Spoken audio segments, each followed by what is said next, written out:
one of my biggest screw it, just do it's was going, you know what? I'm only going to earn £40 an hour, and I quit. And I stopped coaching tennis overnight, basically. I was sitting, running a new startup PR company in my local coffee shop, and I thought, well, hey, if I'm working here, I could work anywhere. Being a little bit impulsive and spontaneous as I am, within a month, I'd sold my car, stopped my rent, sold everything, and I moved to Egypt. Sabrina Stocker, she went from the apprentice to building multiple six-figure businesses, all by following her curiosity. Being able to have those three different freedoms, time freedom, location freedom, and financial freedom, that is my stability. If that goes away, that's when I feel that I'm most insecure and I don't know what's going on. Advice for somebody who is listening to this podcast and they want to achieve those three things. Where do we start? I think the first would be financial freedom. Welcome to this special bite-sized episode of Screw It, Just Do It from our back catalogue of over 550 past episodes. If you like what you hear, don't forget to follow the show and grab your free 2-day pass to the Festival of Entrepreneurs this October. Just head to festivalentrepreneurs.co.uk to claim yours, and don't forget to dive into the back catalogue. Want to surround yourself with 5,000 to 10,000 entrepreneurs who've already decided to screw it and just do it? The Festival of Entrepreneurs is happening October the 8th and 9th at the NEC Birmingham, and I'm giving away free 2-day pass to my listeners. 200 plus speakers, 90 plus sessions, billion-pound entrepreneurs sharing their real stories, not theory, but the actual strategies they use to scale. Head to festivalentrepreneurs.co.uk right now and claim your free pass, because the best networking happens when you're in the room with people who've already decided to screw it and just did it. From having your own business in the UK, essentially losing it all in a very short period of time because you couldn't put on any tennis events, to selling everything, moving abroad, and setting up and running a business or number of businesses remotely.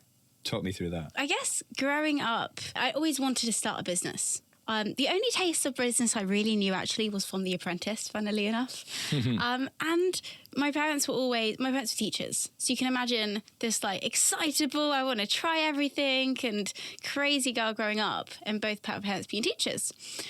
When I was 19, my friends were working in Waitrose and Sainsbury's and similar. And I was earning £40 an hour, so this is quite a few years ago, coaching tennis. And I was fully booked.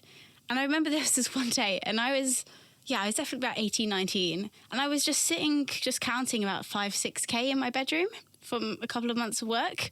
And my dad walks in, and I was earning far more than he was at that time. Oh, really? And he goes, Sabrina, what's all this money? What have you robbed? And I was like, oh, it's from tennis coaching. And he goes, you need to put that into a bank. You need to save up for a car deposit. Now, obviously, I didn't listen to him because it was my dad, and I was living like an absolute queen. And I guess one of my biggest screw it, just do it's was going, you know what? I'm only going to earn £40 an hour, and I quit. And I stopped coaching tennis overnight, basically, started the tennis events company and got that going. And I guess it was that big mindset of, when I was growing up, £40 an hour was a lot of money to earn. And to think at that age, that's the maximum I'm going to earn in this job probably, and to quit was quite a big step for me. And I guess the second biggest screw it, just do it moment was when I was sitting, running a new startup PR company in my local coffee shop. And I thought, well, hey, if I'm working here, I could work anywhere. So being a little bit impulsive and spontaneous as I am, within a month, I'd sold my car, which was like a beautiful AMG blacked out Mercedes. I remember you selling I that. loved it so much. Loved it so much. Stopped my rent, sold everything, and I moved to Egypt. And I guess it's those spontaneous, impulsive moments that my friends think, well, I'm a little bit crazy. I grew up as a very humble, I had a very humble upbringing.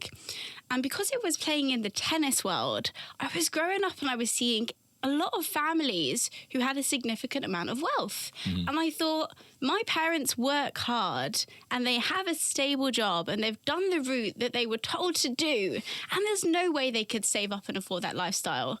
So it's not that I'm not working hard. It's that I'm working hard at the wrong thing, and what could be the right thing that could create a different kind of life for me. If you're enjoying this conversation and thinking, I need to be around more people like this, then I've got the perfect solution for you. The Festival of Entrepreneurs is where 5,000 to 10,000 ambitious entrepreneurs come together to learn from the people who've actually done it. It's on October the 8th and 9th at the NEC in Birmingham, and I'm giving my listeners free 2-day passes. Real entrepreneurs, real stories, real strategies. Exactly like what you're hearing right now, but live and in person. Go to festivalofentrepreneurs.co.uk and get your free 2-day pass before they're gone. What's your advice to anybody who's listening and they're in that space now, who's procrastinating, maybe they're feeling a little bit fearful? I think for me it was a lot easier than some people in their situations. I was single, I didn't have a mortgage to pay, my business was online by that point. I didn't really have any responsibilities, I don't have kids, that's obviously a big game changer. Yeah. For me it's about freedom. So have you got in what you're doing time freedom? Have you got financial freedom? And have you got that ability to work from anywhere? So location freedom. And no matter where you are, how much freedom can you bring into your life? And what freedom is going to allow you to explore and choose those possibilities? At that point in time, when you made that decision, in your head, were you thinking, or have you thought, what was the worst thing that could have happened to me? Or did that not even enter the... didn't occur. It did not occur. I just thought, I thought the worst thing that could happen to me was that I kept going to my local coffee shop and working from there rather than working from somewhere else. And for me, that was more scary than actually going away. Let's finish up. Do you crave stability, structure, or are they long gone? Time freedom, location freedom, and financial freedom. That is my stability. If that goes away, that's when I feel that I'm most insecure and I don't know what's going on. My definition would be that I have control over those 3 different things, because then I have control over my choices. Whereas the idea, and I don't mean to offend anyone who does generally find this happy, but the idea of having a mortgage to pay and a stable job of a 9 to 5 is absolutely my worst fear. Will that change when I want to have kids? Yes, it probably will, because that's a whole new board game. But as a female who I currently am, my idea of stability is having those 3 different types of freedom. So let's repeat those 3 different types of freedom. So time freedom, financial freedom, location freedom. Yeah. Okay. Do we have all of them at the moment? We do. Okay. which is exciting, and it's taken a lot of work to get there, but also a lot of education and learning myself of why did I not have that before, and how do I have that, and how do I keep it? Advice for somebody who is listening to this podcast and they want to achieve those 3 things. Where do we start? I think the first would be financial freedom, because financial freedom means that, see, money doesn't excite me, but there's 2 things there. One, because I have been there before, is the fear of not having money. And the fear of not having money is a huge stress, not only to yourself, but also to your mindset, to everything. If you don't have money, you can't make any choices. You are having to do everything that you have to do just to pay the bills. The flip side of that is the choices, which is the more optimistic side of things. Hey, if I do have money, now I can go to dinner and I can pay for everyone to have dinner, and I don't even need to look at the bill. If I said that to myself, 5 years ago, everyone would be literally, my friends would go down that bill and we would be titling up like the 32 pences and the 64 pences. You ordered the extra bread roll. We did. That's how, how our mindset was, and how tight we were on money. Scarcity mindset. Someone had a Diet Coke. Oh, you had a big, or paying £1 extra. That mindset, to being able to now pick up the bill, is a huge amount of success to me, and to feel like that. The fact that I can treat to my mum and bring her to Mexico and put her in a nice accommodation so she can have a nice holiday while I'm out there, that to me is an absolute privilege of showing the work that I've done. Financial freedom allows you to make those funds. Now, do you need to quit your job? No. Of course you don't.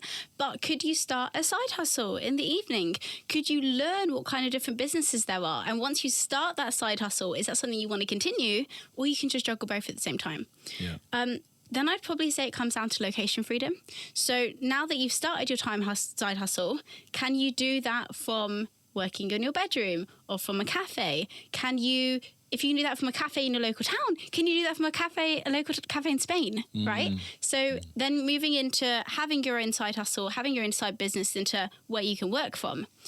The time freedom really comes down to being able to system and optimize what you're currently doing and earning enough to learn how to create those systems. So now in my agency, and I could cry of happiness, I click a button and everything takes place, and I hire someone just to maintain and to ensure that system's running. Yep. And that's where you get the time freedom coming in a simplistic form of 3 different steps. That conversation just proves something. You are the average of the 5 people you spend the most time with. So here's my challenge.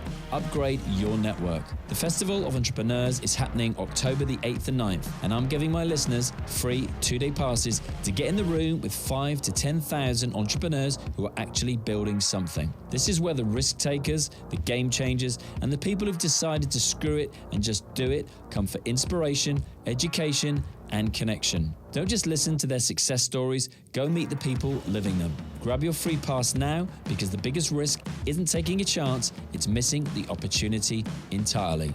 I hope you enjoyed that bite-sized episode with Sabrina Stocker. A few things I want to cover here. First off, master of reinvention. Sabrina's been in everything from tennis to tech to TV. What I took from that is how valuable it is to stay flexible and stay open to change. PR and visibility. So she made a great point about using media and brand building strategically, not just for ego, but to drive the opportunity. Start now, improve later. Sabrina's whole journey is a big nudge to stop overthinking and just get started. Funnily enough, screw it, just do it. Or done is better than perfect.